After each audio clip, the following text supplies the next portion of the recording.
আসসালামু আলাইকুম বন্ধুরা, আমি আজকে আসছি বাংলাদেশের অতি পরিচিত রোজ গার্ডেন নামে। আমাদের বাংলাদেশে যে এত সুন্দর সুন্দর নান্দনিক স্থাপত্য আছে তা ভাবলেই অবাক হতে হয়। তাও আবার শত বছর আগে তৈরি জমিদার বাড়ি। পুরান ঢাকার টিকাতলিতে অবস্থিত একটি ঐতিহাসিক বাগান বাড়ি। বাংলাপিডিয়া থেকে জানা যায় 1930 সালের দিকে ঋষিকেশ দাস নামে একজন ব্যবসায়ী 22 বিঘা জমির উপর এই দ্বিতল ভবনটি নির্মাণ করেন। ভবনের বাগানে গোলাপের প্রাচুর্য থাকায় বাড়িটির নাম রাখা হয় রোজ গার্ডেন। অভিনব নির্মাণ শৈলীর কারণে এটি হয়ে ওঠে ঢাকার অন্যতম মনোরম ভবন। ঋষিকেশ দাস 1936 সালের দিকে ব্যবসায়ী খান বাহাদুর কাজী আব্দুর রশিদের কাছে বাড়িটি বিক্রি করেন। নাম রাখা হয় রশিদ মঞ্জিল, কিন্তু রোজ গার্ডেন নামটি মানুষের মুখে মুখে রয়ে যায়।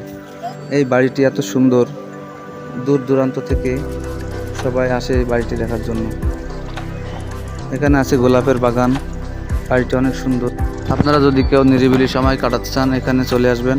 এখানে গোলাপ ফুলের বাগান আছে, সেখানে ছবি তুলতে পারবেন এবং এই বাড়ির সামনে ছবি তুলতে পারবেন। এই বাড়িটির সৌন্দর্য আমার কাছে খুবই ভালো লাগছে।